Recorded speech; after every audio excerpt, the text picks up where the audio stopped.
throughout our factory was balconies, safe, benches and machinery on the upstairs part of it.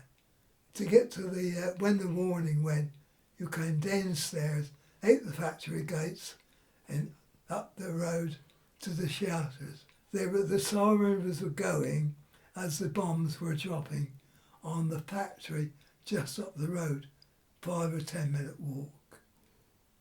I had this fear of things coming through onto your head, like asbestos sheets and glass and that. So instead of running to the shelters, I sheltered under a big press machine. Well, I never got to my shelters, hence I hesitated coming down the stairs and got under this press. So I waited there. Through waiting there, I missed the bombs actually going into probably my shelter. I couldn't see my shelter because you went up the rubble and there was all the bridge metal and that, just a mountain of rubble. So I never saw my shelter after that siren went because it had a direct hit on the little bridge that went under into the meadow where the shelters were. There was one lad that worked on the same bench as me. As I got to the where I couldn't get to my shelter, he was going back, consoling somebody that had got hurt in the shelters, because he wasn't holding the stretcher. He was walking by the side, catching hold of the person's hand, consoling him from the horror that he'd just seen from the bombing of the shelters. Like a little incident, I was smoking then, and he worked on the same bench, and we had this idea that if you smoked a cigarette, it would give you courage. He said, couldn't I do with a cigarette now? And I was just started smoking, and that's the best cigarette he ever smoked, he said.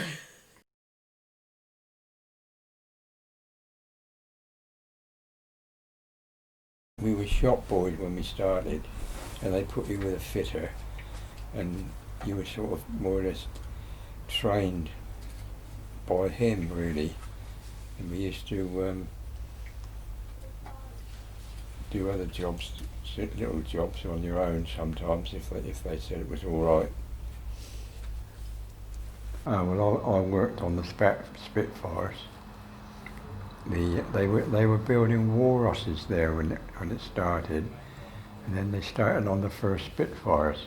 I used to fit the sliding hoods on the Spitfires, and the cowlings on the engine, and the oil tanks underneath. You had that job to do all the time, and you just did it, and that was it. I was 14 then, I think. Not old enough to do any overtime. Just before they bombed it, I was transferred up to Winchester Road, Seawood's Garage, and we watched them bombing the factory from there, when I'd only just been there. So we felt a bit sort of sorry for everybody, you know what I mean? And we stood on the roof and watched the bombers come over. They came right over us, and then they bombed the Supermarine works. And we used to have to go I worked on night shift as well. And the bombers used to come over at night, and we used to see all the searchlights on them, you know, and the shells going off and all that, and all the shrapnel coming down.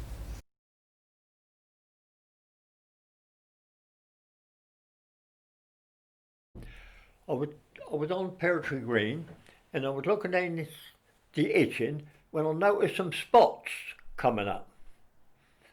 Right at the other end. They come up Southampton water, the bombers, and they turn up the Itchen. When I see them, they were just spots, and they were getting closer, and you realise they were bombers. They came up in formation. They followed the Itchen up. They were not attacked by any aircraft, guns. They were not attacked by any fighters. Whether they were attacked by fighters after they bombed Supermarine, I don't know. But the formation of bombers stayed as a squadron. They didn't move. They kept in formation all the time. They bombed Supermarine in formation, and then they flew away. And I don't know what happened, whether they were attacked by anti-aircraft or fighters. I don't know. All I know was seeing them come up the river and bomb Supermarine.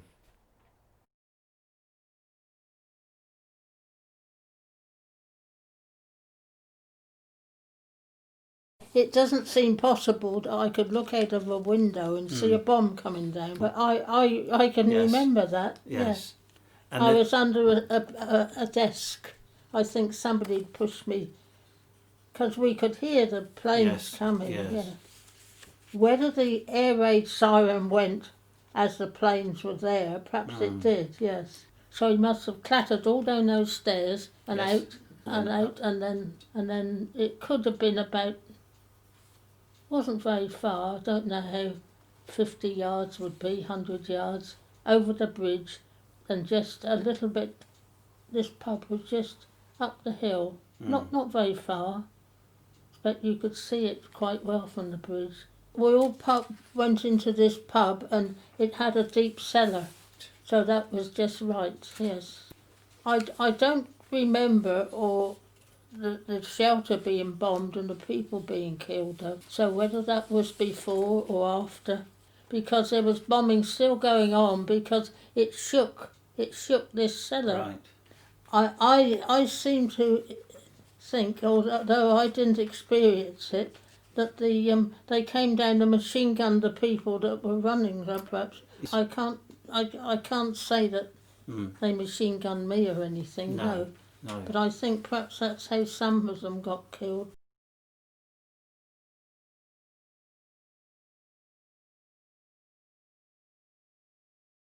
The 24th, something went wrong and we were actually still in the factory when the bombers came over. The first thing we knew in the Woolston factory was the guns opened fire, all the anti-aircraft guns opened fire, and quite soon afterwards the noise of the aircraft and then bombs exploding.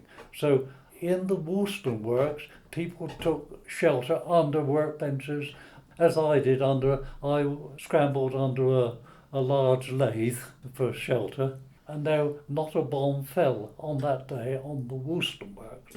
But in the Itchen works, the people there heard the gunfire and began to make a dash for the shelters, which were just across the road, quite close, under the railway arch and into the work shelters. The tragedy of that was that had they stayed in the factory, many of them would have survived. But the bombs came down and caught them on their way. So they were hit crossing the road under the arch. The arch was hit, the railway arch, where some took shelter for a moment, and some reached the shelters, and the shelters were hit.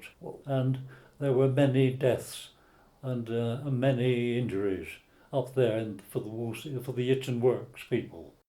Many people went up to help with digging out the people who were buried under the railway arch especially. That was all very traumatic, certainly was for me. Unbelievably, we went back to work the next morning. In the Woolston Works, everybody turned up because it was known that there was no damage. So we went back and started, and the machine started up, and I think other people, the ARP, all sorts of people had arrived to help.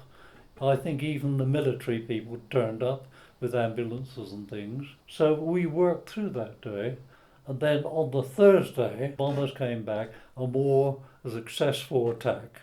They bombed both factories then, but people managed just in time to evacuate the Woolston Works, which was well and truly hit. We all got away. My brother Jim, God bless him, said, no, We will run up through Woolston. I don't know whether you know Woolston very well. We will run up Lower Vicarage Road, up Upper Vicarage Road, past Woolston Station, over Manor Road, and into the public shelter behind the Masonic Hall in Manor Road. As we ran up there, now, I must say, on the bridge over the railway, just halfway up Lower Vicarage Road, there was a Bofors gun, anti-aircraft gun. As we ran past that gun, they opened fire. And when that gun went off, I went weak at the knees. We ran all the way up and literally dived into the public shelter as the stuff was coming down. To finish it off, the last bomb of a stick of bombs, the last one landed in the railway cutting right beside the Masonic Hall. Because as we dived in, it went off. And the worst damage was that it removed all the tiles off the roof of the Masonic Hall. A lifetime happened in a few seconds. Absolutely amazing.